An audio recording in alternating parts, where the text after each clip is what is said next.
Just wanna say this is my way of telling you everything I could never say before.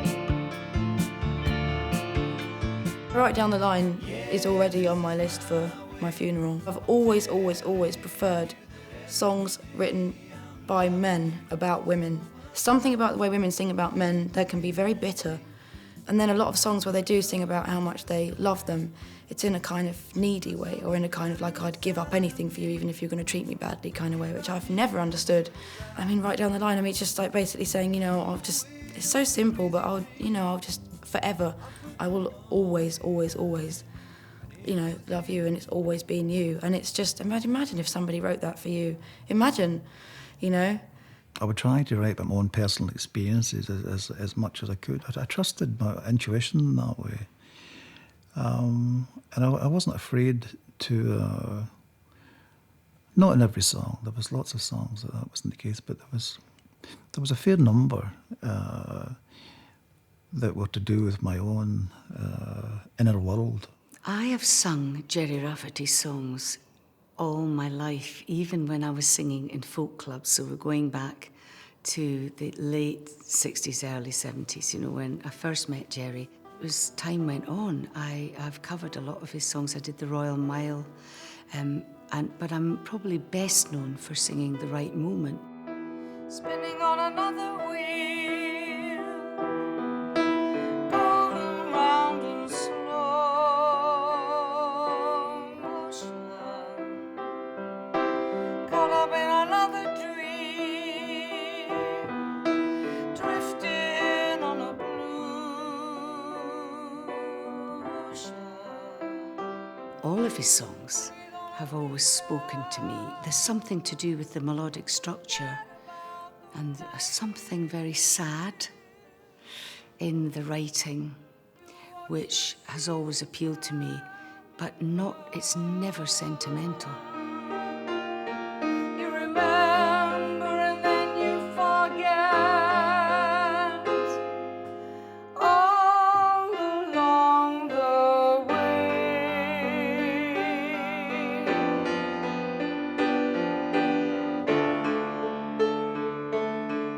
He doesn't use a lot of fancy poetic terms. He doesn't cloak what he's saying in sort of mystic mumbo-jumbo. He gets to the point. And I think almost uniquely, you could listen to the songs down the years and connect them with what you later find out was going on with his private life. Out on the street, I was talking to a man. He said there's so much, but there's nothing, man, that I don't understand. You shouldn't worry, I said, that ain't no crime.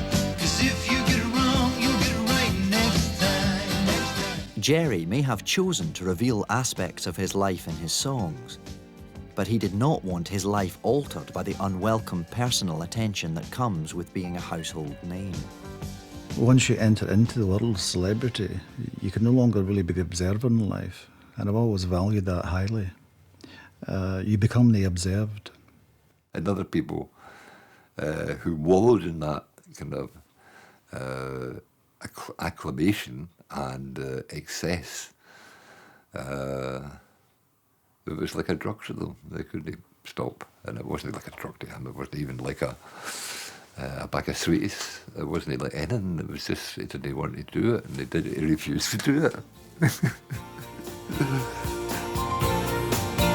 And the sign says, welcome to Hollywood. Despite massive airplay and huge sales there, Gerry never played a single gig in the US.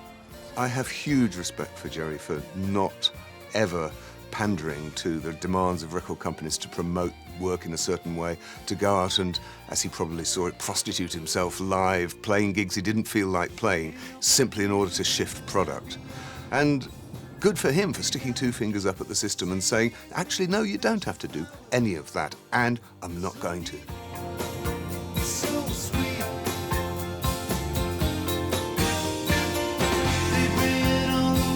I wanted success and fame, and I got it to a degree. Gerry wanted respect. He wanted his talent to be respected. He wanted his songs to be respected. And he certainly got that. Well, there's another Japanese Zen saying, which states that if you get too famous, you'll go straight to hell. I came to you when no one could hear me. I'm sick. Linda Thompson sang backing vocals on Night Owl, and she and then husband Richard toured with Gerry in the UK. In 1980, they were without a record deal, and Gerry raised the finance and produced an album for them, the bootleg of which has come to be known as Rafferty's Folly. It never got released. That was the thing, you know, we did it and Richard didn't like it because it was a little bit slick, i.e. in tune. And it was all the things that Gerry was, you know, which was very perfectionist about the tempo and very perfectionist about the tuning. And there was no auto-tune in those days, so you would just, you know, kind of do things over and over. And Richard didn't like it very much, so we redid it. But actually, it's a very good record. He did a great job.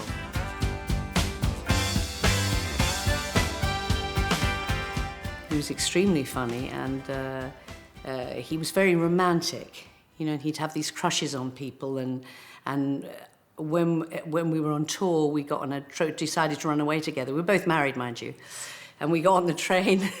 By the end of the train journey, we were looking at each other, going, "This is not a good idea." So I don't think anything ever came of these crushes that you had on people. He'd sort of say to people, "I love you," and blah blah blah. But it was just a fun, romantic thing, I think, for him to do with the music, maybe. After the Richard and Linda experience, the only other artists Gerry ever produced were the Proclaimers. This is the original acoustic version of Letter from America. When you go, well, you send back a letter from America. We initially did a demo down at Gerry's house, you know, and a fantastic studio that I had down there, and that was the best studio we'd been in, and that was his home studio, you know. So it was pretty intimidating. The other day, I spent the evening thinking about all that flowed away. I was 87 and we'd been playing that song since about 84. So it's hard to really imagine it being any other way, you know. But the way he built the arrangement around the actual song itself, you could hear from the start that it would work. You know, you could hear it, and it finished up a lot better than I think we'd imagined. When you go, well, you send back a letter from America. Take a look at the rail track from Miami to Canada. Look up on my way. He kind of took us aside at some point when we had a cup of tea and said, "Look, this is still your song," and you know, we knew it. We didn't feel that it in any way had really been taken apart at all. It was just added to. There was an arrangement built round the song. The integrity of the song was maintained. When you go, well, you send back a letter from America.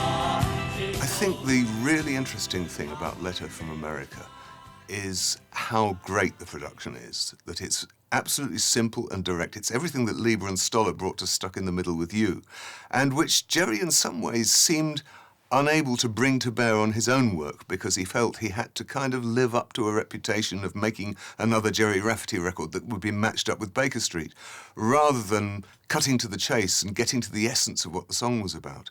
And when he was producing another artist, I think he was able to do that and see the folk tradition that came into it and the beautiful directness of that, and not spoil it, not clutter it up, not cover it in 80s synths or anything, but just get to the song. And of course he delivered them a massive, massive hit. Gerry Rafferty would never again have the commercial success of the late 70s, but he kept on making his music his way. North and South, released in 1988 as his marriage to Carla was breaking down, is a window into his life at that time. That was an album that I remember just playing again and again and again, because it came out at a time when I was coming to the end of a long relationship as well. And Every track on that album seemed to me to say something about my life. You know, I was living in exile down south. I was in a relationship where hearts were running dry, and it just felt like kind of the soundtrack of my life at that point. Moonlight and gold, midsummer magic as the night turns to day and songbirds greet the dawn. Moonlight and gold is a recurring theme for him, the metaphor of the day being life. You watch and wonder while the moon fades away and one more day is born. These are the songs of a 40-year-old as opposed to the songs of a 25-year-old.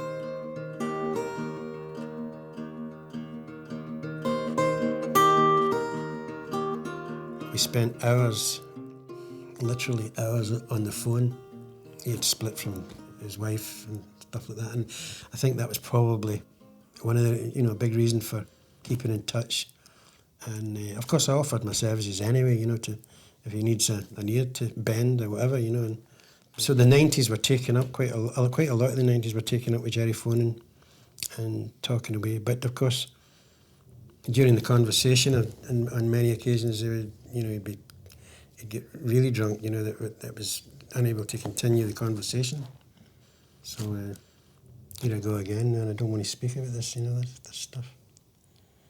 I think the most interesting period of his post-Baker Street career was actually in 92 to 94, because he made 2 albums there, which were a major return to form.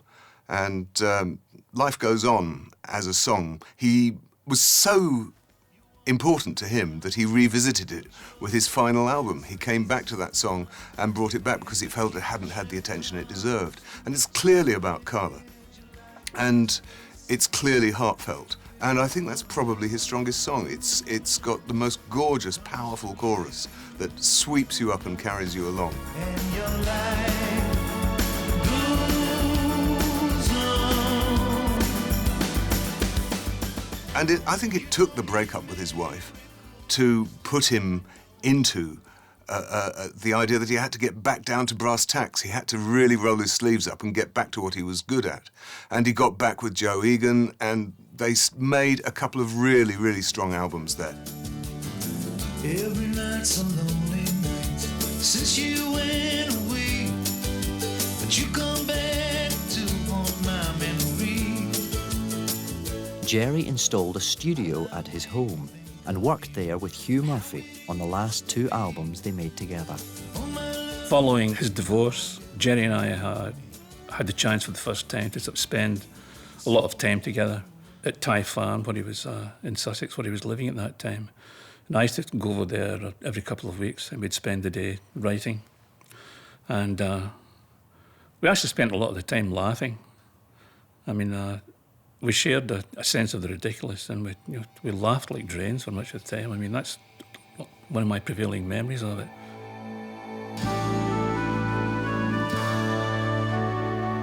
Over the years, Gerry played again and again with familiar old musical friends. Guitarist Hugh Burns enjoyed a long-standing creative relationship with him. Gerry understood and loved at a very deep level Scottish music, and many, many times he would ask me to alter the harmonies to sound more Celtic, more Scottish. And I think that influenced his music quite a bit. And if you have the guitar in this kind of tuning, you can hear the influence of pipes, the influence of that kind of...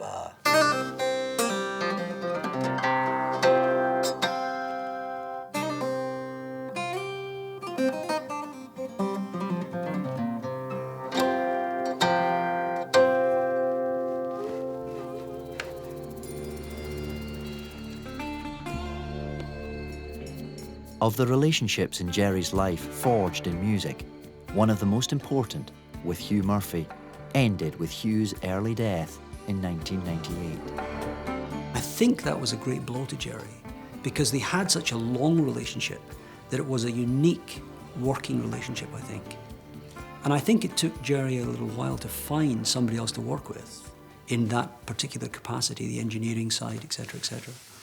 And Giles came on board, and I thought it was a great moment for Gerry because I think he had found somebody who was incredibly supportive to what he was doing and who was happy with his particular working methods.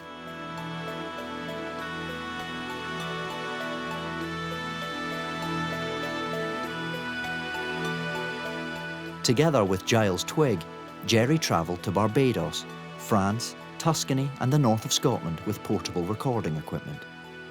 The result of this semi-nomadic period was the 2000 album Another World, which, as always, reflected his real life.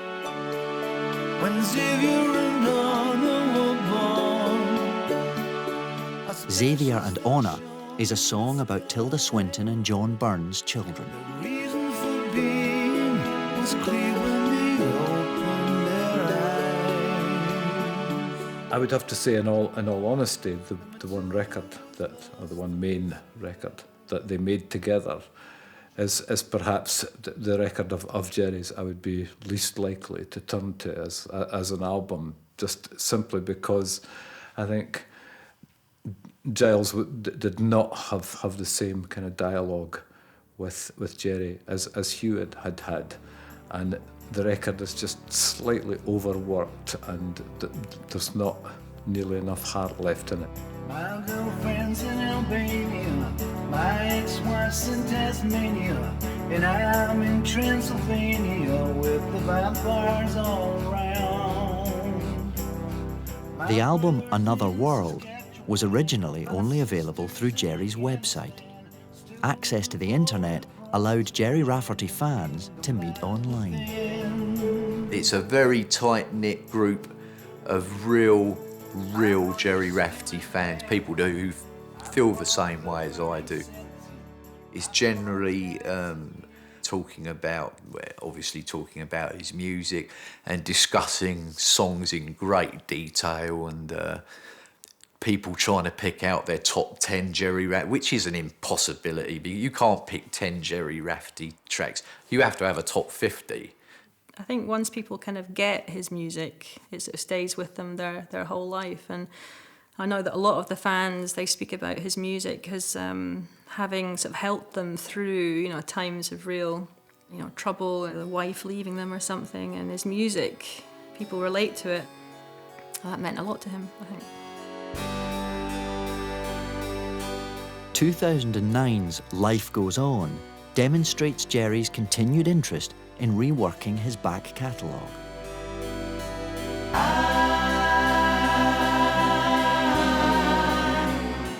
It also reflects his wide musical interests, from the Beatles and Mozart to Irish folk songs and Christmas carols.